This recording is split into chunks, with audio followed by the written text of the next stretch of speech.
오늘 우리에게 주신 하나님의 말씀입니다. 고린도전서 3장 9절로 15절 말씀. 제가 가진 성경으로는 신약 265페이지입니다.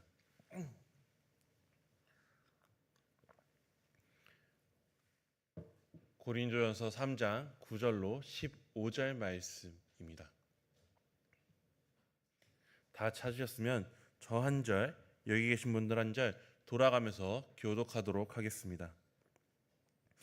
우리는 하나님의 동역자들이요 너희는 하나님의 밭이요 하나님의 집이니라.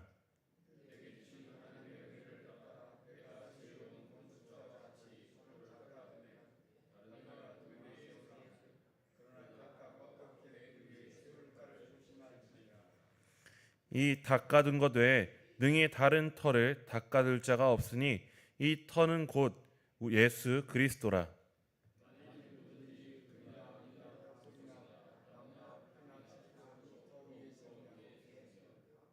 각 사람의 공적이 나타날 터인데 그날이 공적을 밝히리니 이는 불로 나타내고 그 불이 각 사람의 공적이 어떠한 것을 시험할 것임이라.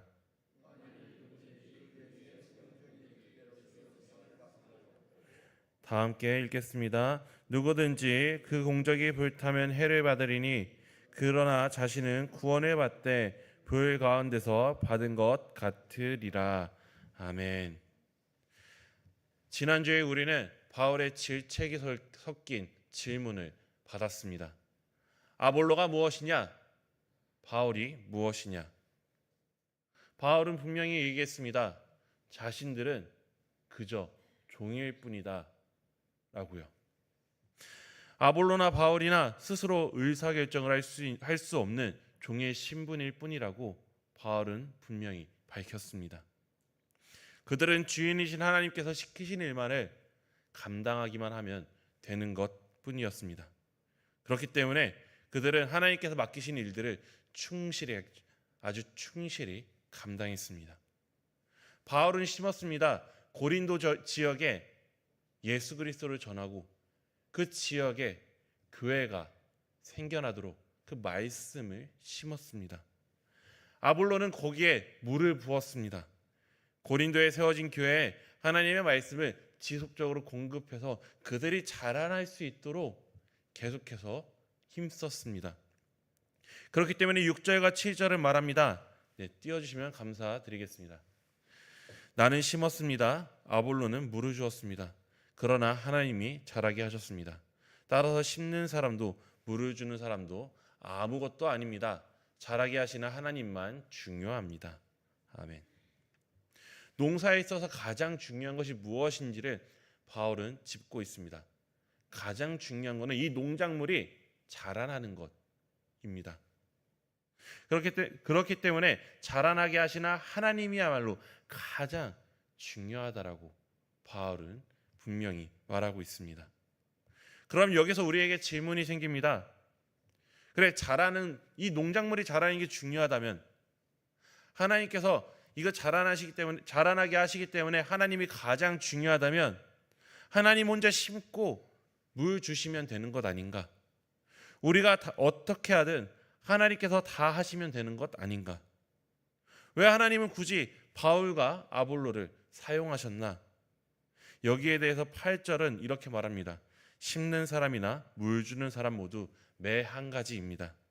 그러나 각자 수고한 대로 자신의 품삯을 받을 것입니다. 네, 맞습니다. 하나님께서는 충분히 혼자서도 다 가능하신 분입니다. 하나님께서 다 하실 수 있어요. 바울 없이도 아볼로 없이도 우리 하나님은 당신의 뜻을 이 땅 가운데 세우실 수 있는 능력 있는 분이십니다. 그럼에도 하나님께서는 바울을, 아볼로를 그리고 우리를 부르십니다. 우리에게 수고할 일거리를 주십니다. 이것이 하나님께서 우리에게 주시는 은혜의 시작입니다. 하나님께서는 우리에게 그 하나님의 일에 참여할 특권을 주십니다. 그리고 그 수고에 대해서 품삯도 주신다라고 오늘 말씀은 약속하고 있습니다. 그렇게 하나님께서는 우리를 부르시고 우리에게 품삯을 주심으로 모종의 관계 가운데 우리를 부르십니다. 주인과 종의 관계. 하나님과 우리가 남남이 아니라 주인과 종의 관계가 되었습니다. 그 관계 안에서 하나님께서는 우리를 보호하십니다. 돌보시고 품삯도 주십니다. 이것이 우리에게 큰 은혜가 될 줄로 믿습니다. 그런데 여기서 우리가 기억해야 될 것이 있습니다. 각각 수고한 대로 품삯을 받는다는 것입니다. 같은 종이지만 수고의 질이 다릅니다. 같은 일을 해도 어떻게 하느냐가 다릅니다. 그렇다면 질문이 생깁니다. 수고한 대로의 기준은 무엇입니까? 어떤 수고가 품삯을 받는 수고입니까? 나는 어떻게 수고하고 있고 어떤 마음으로 수고하고 있습니까? 라는 질문이 우리 안에 생겨납니다. 오늘 9절로 15절까지의 말씀은 그 수고의 기준이 무엇인지, 그리고 수고할 때 우리의 마음가짐이 어때야 되는지를 분명히 말해주고 있습니다. 9절 말씀을 한번 읽어보도록 하겠습니다. 앞의 내용을 같이 읽으면 되겠습니다. 다 함께 읽겠습니다. 우리는 하나님과 함께 일하는 사람입니다. 여러분은 하나님의 밭이며 하나님의 집입니다. 9절 말씀은 지난주 나왔던 그 농사 짓는 비유를 마무리 짓고 새로운 비유로 연결시키고 있습니다. 교회가 세워지는 과정이 농사라면 하나님은 그 모든 농사의 과정을 운영하시는 분입니다. 그리고 바울과 아볼로는 하나님의 명령으로 모종을 심었고 또 물을 주는 농부입니다. 그렇기 때문에 바울은 말합니다. 우리 그러니까 바울과 아볼로는 하나님과 함께 일하는 사람입니다. 우리 개역개정에는 동역자 이런 식으로 나와서 뭔가 좀 대단한 것처럼 보이지만 바울의 어조는 동일합니다. 우리는 하나님의 명령을 받아 하나님과 함께 일하는 종입니다 라고 말하고 있는 것입니다. 좀 더 그렇기 때문에 풀어서 이야기하면 우리는 그분의 일을 섬기며 보조하는 사람입니다 라고 말하고 있습니다. 이렇게 바울은 자신과 아볼로의 그 사역의 영역을 분명하게 말하고 있는 것입니다. 그리고 고린도 교회에서 하나님을 경배하는 성도들이 무엇이라고 말하고 있습니까? 하나님의 밭이자 하나님의 집, 그러니까 교회라고 말하고 있습니다. 여기서 바울이 강조하는 것이 무엇일까요? 바울과 아볼로는 하나님께 종속된 자, 이게 다시 한번 강조되는 것입니다. 의사결정권이 하나님께 있는 종으로서 이 고린도 교회를 섬겼습니다. 그 말이 무엇입니까? 이 고린도 교회의 주인이 누구라고요? 하나님이라고요. 이 고린도 교회의 주인이 하나님이라고. 바울과 아볼로는 그저 하나님의 일을 보조한 사람들일 뿐이고 이 고린도 교회와 이 성도들의 주인이 하나님이라고 바울은 분명히 말하고 있는 것입니다. 바울도 아볼로도 게바도 이 교회의 주인이 될 수 없습니다. 그저 그들은 섬기는 종으로서 이곳에서 충성을 다했을 뿐입니다. 그렇기 때문에 이 고린도 교회 성도들이 그랬던 것처럼 이들의 이름을 들먹이면서 팔을 갈라 싸울 근거가 되지 못한다라고 바울은 다시 한번 강하게 강조하고 있는 것입니다. 교회의 주인은 하나님입니다. 이 고백은 오늘을 살아가고 있는 우리에게도 동일하게 적용되는 말씀입니다. 우리 신림교회의 주인은 누구입니까? 하나님입니다. 신림교회뿐 아니라 이 대학동의 교회, 우리 통합측 교회, 아니 교단을 가리지 않고 이 나라에, 이 전 세계에 있는 모든 교회의 주인은 하나님입니다. 하지만 때로는 우리가 이 사실을 잊고 살아가는 일이 너무나 많은 것 같습니다.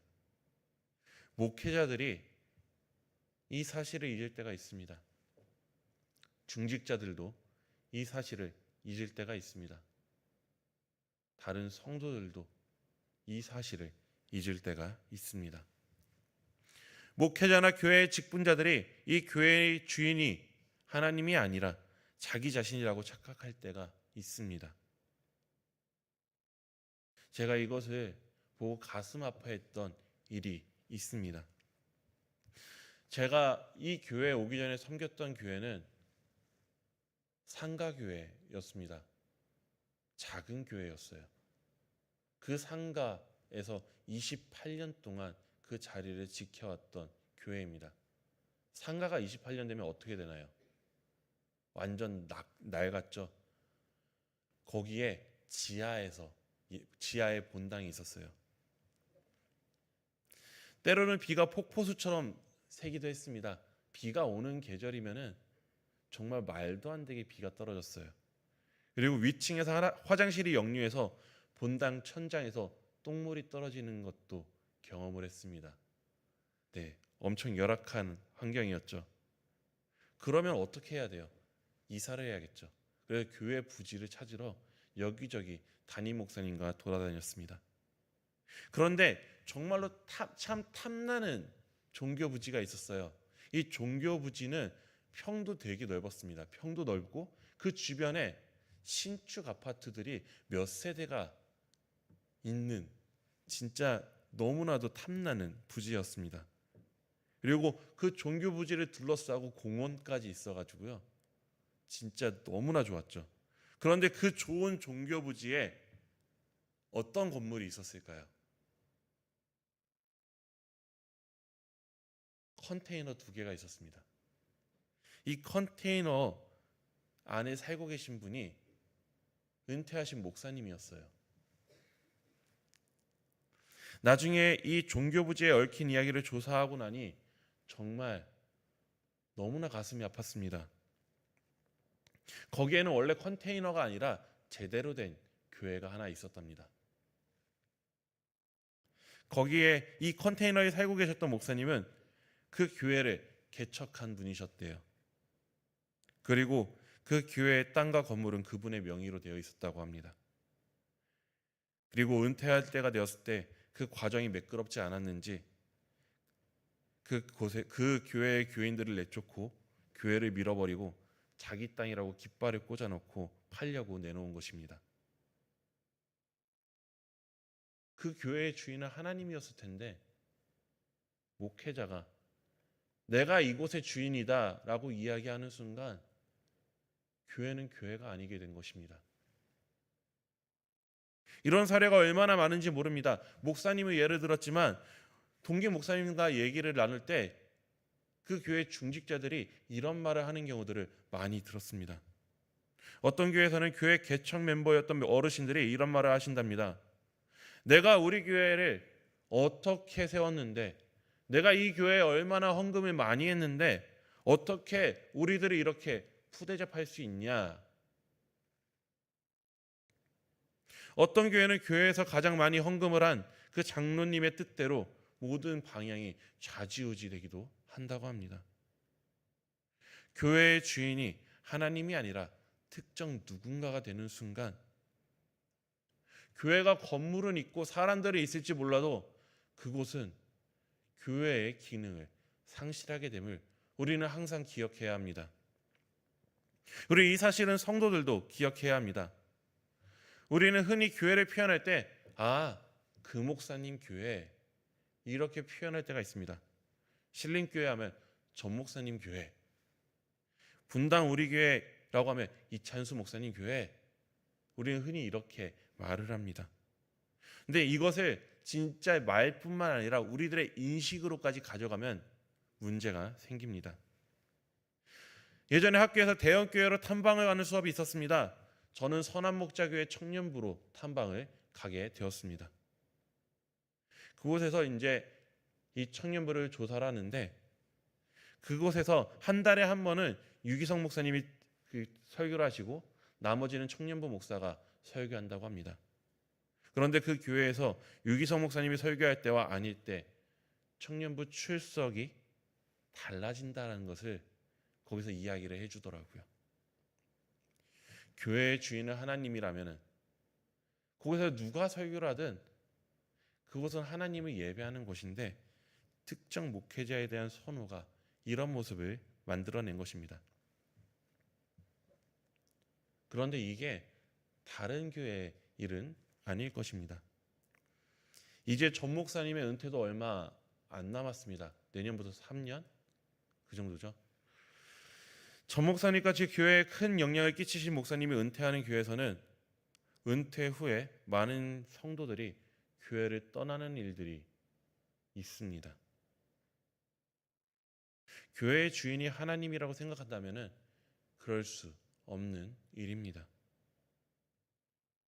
그렇기 때문에 바울은 말합니다.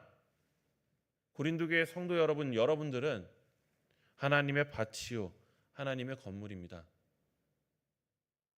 신림교회 성도 여러분, 여러분들은 신림교회라는 하나님의 밭이고 그리고 건물입니다. 우리는 이 건물에 왔다 가는 사람들이 아닙니다. 이 건물의 구성 요소, 벽돌 한 장 한 장임을 우리는 기억해야 합니다. 이 말이 무슨 뜻입니까? 교회의 성도는 담임 목사를 그 교회의 주인이라 생각하고 교회를 소비하는 사람이 되어서는 안 됩니다. 그 교회는 하나님의 교회이고 우리는 이 교회의 소비자가 아니라 이 교회의 구성 요소입니다. 이 교회의 주인은 하나님뿐임을 우리는 항상 기억해야 합니다. 목회자도 하나님의 교회가 이 교회의 주인이 될 수가 없습니다. 여기 있는 모두가 다 하나님의 일꾼이며 이 교회의 구성 요소임을 기억하십시오. 그때 이 신림교회가 교회로서의 기능을 온전히 감당할 수 있을 것입니다. 바울은 이제 하나님의 집을 건축하는 비유로 본격적으로 넘어갑니다. 10절 말씀을 함께 읽어보도록 하겠습니다. 나는 내게 주신 하나님의 은혜를 따라 숙련된 건축가로서 기초를 놓았습니다. 그리고 다른 사람이 그 기초 위에 집을 세워 올립니다.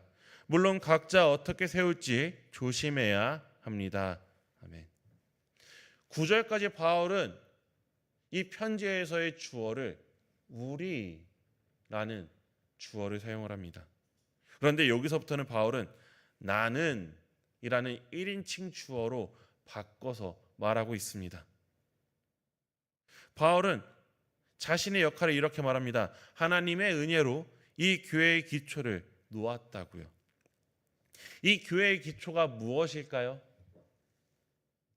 네, 지난주에 제가 일부 설교 때 질문하지 말라라는 이야기를 들었는데 또 질문을 하고 있네요. 이 교회의 기초가 무엇일까요? 11절 말씀에 나옵니다. 11절을 함께 읽어보도록 하겠습니다. 그 누구도 이미 놓인 기초 말고 다른 기초를 놓을 수 없습니다. 다름 아닌 바로 예수 그리스도라는 기초입니다. 누가 기초라고요? 예수 그리스도. 하나님의 이 건물의 하나님께서 이 건물의 주인이고 이 건물의 기초는 예수 그리스도다라고 말하고 있습니다. 그렇기 때문에 바울은 분명히 말하고 있습니다. 내가 한 일은 다른 사람도 아니고 내가 한 일은 이 고린도 땅에 예수 그리스도라는 기초를 놓은 것이다. 그리고 또 여기에 다른 사람이 나타납니다. 다른 사람이 그 기초 위에, 그러니까 아볼로와 또 다른 지도자들이 그 기초 위에 집을 세워 올린다라고 말했습니다. 내가 하는 일은 기초를 세우는 일이고 아볼로와 다른 사역자들은 거기에 건물을 세우는 일을 했다라고 한 것입니다. 이것을 통해서 우리가 알 수 있는 것이 무엇입니까? 바울의 역할이 다르고 아볼로의 역할이 다르다라는 것입니다. 고린도 교회가 그랬던 것처럼 둘을 비교하고 우열을 가릴 수 있는 게 아니라 아예 영역 자체가 다르다라고 바울은 이야기한 것입니다. 뭐가 더 우열한 게 없습니다. 그냥 하나님께서 너는 기초를 세워, 너는 여기에다가 기둥을 세워, 이 명령한 대로 그저 최선을 다해 순종한 것이기 때문에 누가 더 낫고 누가 더 못한 게 없습니다. 흔히 우리가 교회를 말할 때 이렇게 비유합니다. 교회는 그리스도의 몸된 지체라고 말합니다. 지체가 무엇입니까? 몸된 지체. 사람의 몸으로 따지면 팔과 다리, 입, 이 모든 것들이 다 지체들입니다. 이 교회를 사람의 몸으로 생각해 보십시오. 이 지체에는 팔만 달려 있을 수는 없습니다. 입만 있을 수 없습니다. 다리가 있어야 되고 장기가 있어야 됩니다. 그리고 그 구성 요소들은 자기에게 맡겨진 일들을 다 충실히 감당해야 합니다. 팔이 나는 음식을 먹고 싶어 해서 이 팔이 스스로 음식을 먹을 수 없습니다. 먹는 것은 입의 일입니다. 팔은 먹을 것을 들어서 입으로 가져가는 일을 할 뿐입니다. 그런데 입이 달려는 있는데 난 더 이상 이제부터 먹는 거 안 할 거야 라고 하면은 이 입은 또 무슨 소용이 있겠습니까? 그런데 우리는 팔로서 지음을 받았는데 입의 일을 하려고 할 때가 있습니다. 때로는 다리로 지음을 받았는데 걷지 않으려고 할 때도 있습니다. 이러면 어떤 일이 일어날까요? 교회에서 인기 있는 사역. 실은 이 말씀을 준비하면서 저희 아내하고 이야기를 했습니다. 교회에서 인기 있는 사역이 무엇이 있을까? 그러니까 우리 둘 다 그런 사역이 있을까? 라고 생각을 했는데 어쨌든 그나마 인기 있는 사역은 찬양팀이나 성가대 정도일 것입니다. 오늘도 이렇게 마라나타에서 이렇게 앞에 서서 중창을 하는데 얼마나 멋있어요. 스포트라이트를 받는 자리입니다. 찬양팀이나 성가대를 예를 들어 보았을 때 우리 모두가 다 각자 부르심을 받은 영역이 다른데 모두가 다 찬양팀을 하겠다고 하고 모두가 다 성가대를 하겠다라고 하면 어떻게 될까요? 이 교회에서 교사는 누가 합니까? 안내는 누가 하고 새가족은 누가 맞이합니까? 청소는 누가 하고 식당 봉사는 누가 합니까? 이 교회는 굉장히 기형적인 모습을 가질 수밖에 없습니다. 반대로 생각해 봅시다. 내가 식당 봉사로 부르심을 받았는데 나 하나쯤은 없어도 되지 않아? 내 상황이 이런데 힘든데 안 해도 되지 않아? 라고 하면 어떻게 될까요? 교회가 굴러가지 않습니다. 이제 곧 한 차례 좀 지나간 것 같은데 내년에 일할 일꾼들을 이미 세웠고 또 세워나가려고 합니다. 몇 번 이 일부 예배 때 이야기를 하는데 그때 주어지는 역할들이 하나님께서 우리에게 주시는 사명임을, 사역임을 기억해야 합니다. 우리는 그 맡겨진 것에 대해서 내 상황이 이래서 안 되는데 라고 하는 것이 아니라 그것을 충실하게 감당해야지 우리가 지체로서의 역할을 충실히 감당하는 것임을 우리는 기억해야 합니다. 이것을 이제는 개인이 아니라 교회로 확장시켜 보도록 하겠습니다. 이 땅에 있는 모든 교회들 또한 주인이신 하나님의 그 명을 따라 움직이는 예수 그리스도를 머리로 둔 하나의 몸입니다. 모든 교회가 다 예수 안에서 하나입니다. 그리고 하나님께서는 교회마다 다양한 역할을 맡기셨습니다. 우리 교회에 맡겨주신 두 가지 기둥이 무엇입니까? 양육과 선교. 양육과 선교. 우리 교회에 맡겨진 건 그것입니다. 그런데 작은 교회일수록 공통적으로 나타나는 문제들이 있습니다. 작은 교회일수록 그 교회가 가지고 있는 비전과 방향성을 고려해서 사역을 하는 것이 아니라 큰 교회에서 하는 사역을 모두 다 하고 싶어 하는 것이 문제입니다. 이것은 성도들이 그런 경우도 있고 목회자가 그런 경우가 있습니다. 특히 대형 교회에서 목회를 하다가 작은 교회로 단임 목사로 나가는 그런 경우에는 그 대형 교회에서 하려던 일들을 이 작은 교회에서 감당하려고 하다 보니까 탈이 나는 그런 일들이 굉장히 많습니다. 예를 들어 봅시다. 우리 교회 규모가 한 100명 정도 된다라고 가정해 봅시다. 그리고 우리 교회의 사명은 교회학교와 지역봉사가 이 교회의 방향성이라고 쳐봅시다. 이 교회는 그 사역을 감당하기만도 벅찹니다.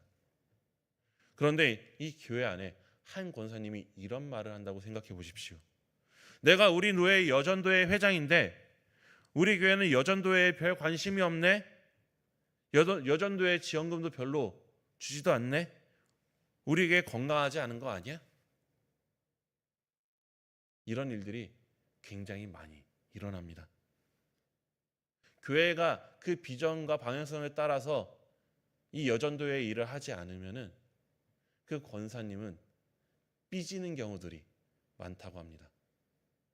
혹은 그의 일들을 하나하나 다 들어주다가 그 교회가 방향성을 잃어버리는 경우도 허다합니다. 이 교회가 팔로서, 다리로서 맡겨주신 일이 있는데 그 일들을 온전히 감당하지 못하는 것입니다. 하나님께서 교회에 맡기신 역할을 생각하지 않고 자기 생각에 옳은 대로 다른 영역들을 넘보기 시작하면 그 교회는 하나님께서 맡기신 역할을 온전히 수행하지 못합니다. 그렇기 때문에 우리는 항상 기억해야 합니다. 하나님은 우리에게 그리고 우리 교회에게 각자 고유한 사명들을 맡겨주셨습니다. 그리고 그 어떤 것이 더 낫다, 그 어떤 것이 더 별로다 하는 것이 없습니다.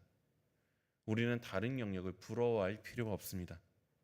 그리고 내 영역을 소홀히 해서는 안 됩니다. 우리가 어떤 일을 하든 그저 온전히 하기만 한다면 이 모든 사역이 그리스도라는 기초 위에 세워지는 것임을 우리는 기억해야 할 것입니다. 팔은 팔의 역할을 충실히 하면 됩니다. 입은 입의 역할을 충실히 하면 됩니다. 다리는 다리의 역할을 충실히 하면 됩니다. 그럴 때 그리스도의 몸이 건강하게 세워지는 것입니다. 오늘 말씀을 통해서 우리는 기억해야 합니다. 교회의 주인이 누구라고요? 하나님. 교회의 주인은 하나님입니다. 바울도 아볼로도 아닙니다. 어떤 목회자도 어떤 중직자도 어떤 성도도 교회의 주인이 될 수 없습니다. 우리는 주인이 아니라 그 건물의 종이며 또 건물의 그 요소들입니다. 하나님의 밭, 하나님의 집을 이루는 지체들임을 기억해야 합니다. 그리고 이 교회의 기초는 예수 그리스도입니다. 바울이 고린도에 전한 것은 십자가에 달리신 예수 그리스도였습니다. 다른 기초는 없습니다. 오직 그리스도뿐입니다. 우리는 이 기초 위에 각자 맡은 역할을 감당하면 되는 사람들입니다. 하나님은 우리 각자의 고유의 역할을 맡겼습니다. 어떤 이에게는 바울처럼 기초를 놓는 일은, 어떤 이에게는 아볼로처럼 세워 올리는 일을 맡기셨습니다. 어떤 이에게는 찬양의 은사를, 어떤 이에게는 가르침의 은사를, 어떤 이에게는 섬김의 은사를, 어떤 이에게는 공감의 은사를 주셨습니다. 중요한 것은 다른 이들이 하고 있는 일, 그 역할을 부러워하는 것이 아니라 내게 맡겨진 역할, 내년 한 해 우리에게 맡겨지는 그 역할을 온전히 마다하지 않고 감당하는 것뿐입니다. 그런데 바울은 여기서 10절에서 이렇게 경고했습니다. 물론 각자 어떻게 세울지 조심해라. 우리는 각자 그리스도라는 기초 위에 각자 맡은 역할들을 감당하고 있습니다. 그런데 어떻게 짓느냐가 중요하다는 것입니다. 어떤 재료로, 어떤 마음으로 짓느냐, 누구를 위해 짓느냐가 중요합니다. 다음 주에는 이 부분에 대해서도 나눌 것입니다. 다음 주 말씀까지 해서 품질 검증이라는 제목으로 말씀을 이어갑니다. 우리가 어떤 재료로 집을 짓고 있는지 그 품질 검증의 날에 우리의 소구가 어떻게 드러날지 살펴볼 것입니다. 어쨌든 오늘 이 한 주간 우리가 기억해야 할 것은 이것입니다. 우리는 이 교회의 주인이 아닙니다. 하나님만이 주인입니다. 나는 이 교회에 왔다 가는 소비자가 아닙니다. 구성, 요소, 벽돌 한 장 한 장입니다. 나는 내 마음대로 기초를 넣을 수 없습니다. 기초는 오직 예수 그리스도뿐입니다. 그리고 나는 내게 맡겨진 역할을 온전히 감당해야 합니다. 우리 자신에게 맡겨진 여러 가지 사명들이 있습니다. 어떤 분은 가정에서 부모로서, 배우자로서 맡겨진 역할이 있습니다. 어떤 분은 직장에서, 학교에서, 이 사회에서 맡겨진 역할이 있습니다. 어떤 분이 이 교회 안에서 교사로, 구역장으로, 봉사자로 맡겨진 역할들이 있습니다. 그 역할을 다른 사람과 비교할 필요가 없습니다. 그 역할을 소홀히 여기지 마십시오. 그 역할을 온전히 감당하십시오. 만약 내가 이 교회를 나오는데 섬기는 것이 없다라고 한다면 우리는 이 교회의 소비자일 뿐, 이 교회의 구성 요소가 될 수 없음을 기억해야 합니다. 우리가 구성 요소인데도 이 일을 감당하지 못한다면 저기에 벽돌 하나가 빠져 있는 것입니다. 하나, 둘, 셋, 넷 그렇게 하나하나 빠져나가다 보면 이 건물은 무너지고 말 것입니다. 그러니 우리는 우리에게 맡겨진 역할을 온전히 감당해야 합니다. 그럴 때 이 교회는 건강하게 세워질 것입니다. 그리스도라는 든든한 기초 위에 하나님의 집으로서 아름답게 세워져 나갈 것입니다. 이제 다음 주 우리는 어떻게 세워야 하는지에 대해서 더 깊이 나눌 것입니다.